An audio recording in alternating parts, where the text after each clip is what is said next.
Hi, I'm going to read this story called The Three Little Pigs. Once upon a time, an old sow sent her three little pigs out into the world to seek their fortune. Now be sure to write, she said, and remember that I love you.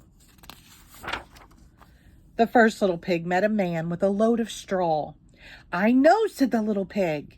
I'll buy your straw and build a house. That's not a good idea, said the man. Mind your own business, thank you, said the little pig. And he bought the straw and set about building a house. It took him no time at all. Very soon, a lean and hungry wolf happened by. Pig was just about his favorite food in the world, so he knocked on the door and said, little pig, let me come in." To which the little pig replied, no, no, no, not by the hair of my chinny chin chin." This annoyed the wolf to no end, and he said, then I'll huff and I'll puff and I'll blow your house in. Go right ahead, said the little pig. So the wolf huffed and he puffed and he blew the house in, and he gobbled up the little pig. The second little pig met a man with a load of sticks. I got it, said the little pig.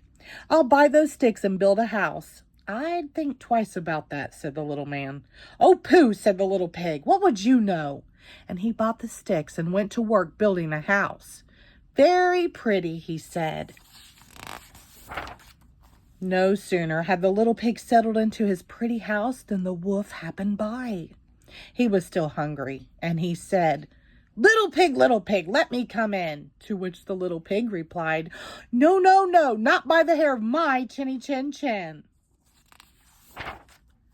The wolf didn't care for that at all, and he said, I'll huff and I'll puff and I'll blow your house in. Ha ha ha, said the little pig. So the wolf huffed and he puffed and he blew the house in, and he gobbled up the little pig. Now the third little pig met a man with a load of bricks. These bricks will make a fine, sturdy house, said the man. Capital idea, my good fellow, said the little pig. So he bought the bricks and set about building a house. It took him quite a bit of time, but it was well worth it. Nice and solid, said the little pig. Nice and solid.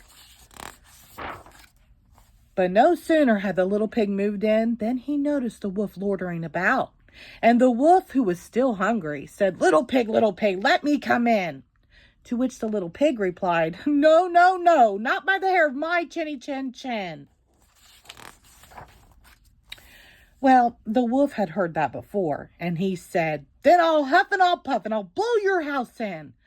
Oh, don't do that, said the little pig. But the wolf huffed and he puffed, and he huffed and he puffed, until he was quite blue in the face. The house stood firm. I'll try another approach, muttered the wolf. And he put on his most dazzling smile. Little pig, I was only teasing, he said. By the way, I hear that Farmer Jones has the most scrumptious turnips. Shall we go pick a few? Oh, I'm much too busy now, said the little pig. What about tomorrow morning? Excellent, said the wolf. I'll come for you at 6. The next morning, the little pig got up at 5, hurried off to Farmer Jones' turnip field, picked a basket full of scrumptious turnips, and dashed back home. When the wolf arrived at 6, the turnips were already boiling in the pot.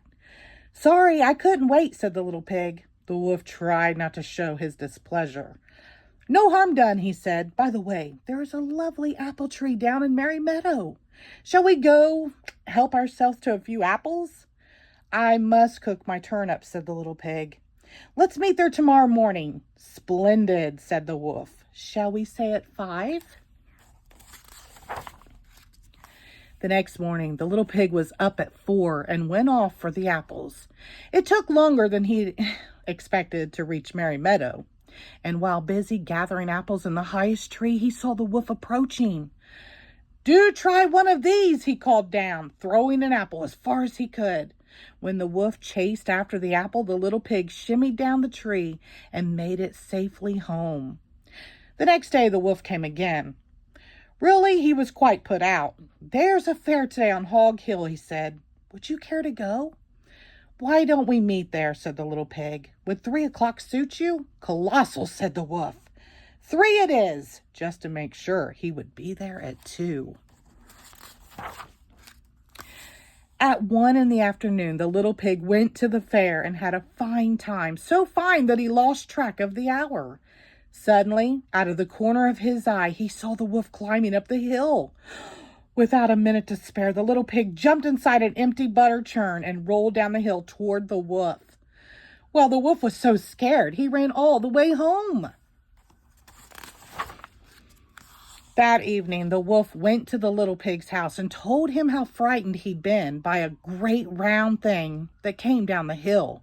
"Frightened you, did I?" said the little pig. "That great round thing was a butter churn, and I was inside." That was simply too much for the wolf to stand.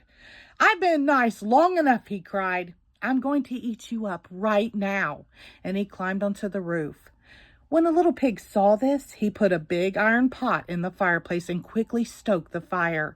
"Here I come," cried the wolf. "Dinner time." "You can say that again," said the little pig, and he cooked the mean old wolf and gobbled him up. The end. Thank you.